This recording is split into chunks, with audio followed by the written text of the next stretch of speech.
Shalom Bapak-bapak, Ibu-ibu, saudara-saudara sekalian. Kita ketemu lagi di Renungan Pagi Embun Surgawi. Hari ini saya ambil judul Jangan Remehkan Yang Kecil. Jangan remehkan yang kecil.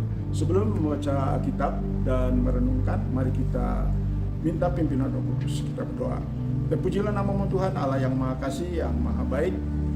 Ya, kasih dan kuasa-Mu yang tidak berubah dulu, sekarang, sampai selama-lamanya, yang akan memimpin hamba-Mu dan Bapak-bapak, Ibu-ibu, saudara sekalian yang diberi anugerah kesempatan untuk mendengar firman ini. Kiranya Tuhan memberkati, siap untuk mendengar dan juga siap untuk melakukan dengan pertolongan Roh Kudus. Dalam nama Yesus kami berdoa. Amin. Matius 25 ayat 21. Maka kata tuannya itu kepadanya, baik sekali perbuatanmu itu, hai hambaku yang baik dan setia.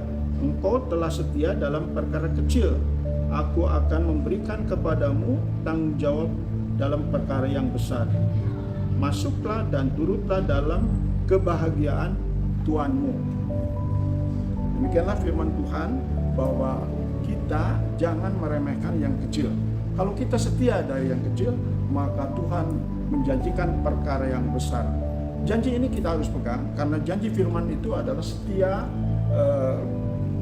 murni, pasti, abadi, teruji dan terpenuhi serta digenapi. Jadi kita pegang ayat-ayat ini, janji ini, dan kita perlu setia dari yang kecil. Kita ingat akan Daud diremehkan oleh Goliat yang begitu besar, sehingga Daud merasa itu kecil. Tetapi ternyata yang kecil itu kalau bersandar kepada Tuhan menjadi besar kuasanya menghadapinya, sehingga Goliat yang besar dapat dikalahkan. Juga jangan meremehkan persembahan 2 peser dari janda miskin itu, karena ia lebih baik daripada persembahan yang besar dari kelebihannya masing-masing. Itulah penilaian daripada Yesus, sehingga kita jangan meremehkan yang kecil. Bahkan pada waktu zaman Gideon, jangan meremehkan pasukan yang kecil yang diingini oleh Tuhan, yaitu 300 daripada puluhan ribu pasukan, sehingga nanti akan menjadi megah diri atau sombong. Tetapi kalau kecil karena bersandar kepada Tuhan, maka nanti Tuhanlah yang dipermuliakan, sehingga hal yang mustahil bisa berhasil. Juga jangan meremehkan kota yang kecil, yaitu Bethlehem. Di sanalah akan lahir seorang yang besar, yaitu raja dari segala raja, yaitu Yesus Kristus. Juga jangan meremehkan anak kecil, karena anak kecil juga dipakai oleh Tuhan, sehingga ia bisa mempersembahkan 5 roti dan 2 ikan. Dan juga sikap-sikap anak kecil juga dihargai oleh Yesus. Kalau ingin menjadi besar di surga, maka kita harus seperti anak kecil itu. Demikian juga hati-hati dengan lidah yang kecil, karena sangat berbahaya. Tetapi kalau kita bisa mengendalikan, maka itu yang menjadi sempurna. Bukankah dalam Matius 5 ayat 48 bahwa jadilah engkau sempurna seperti Bapa di surga.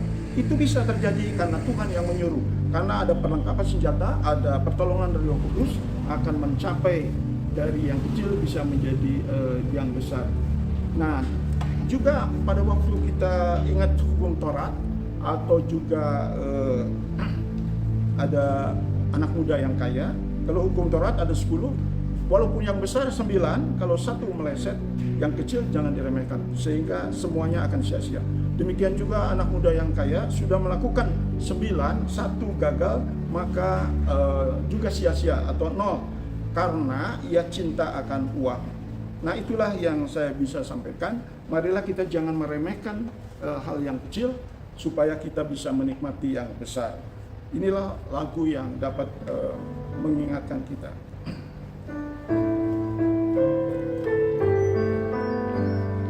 Baik sekali perbuatanmu, hai hamba yang baik dan setia.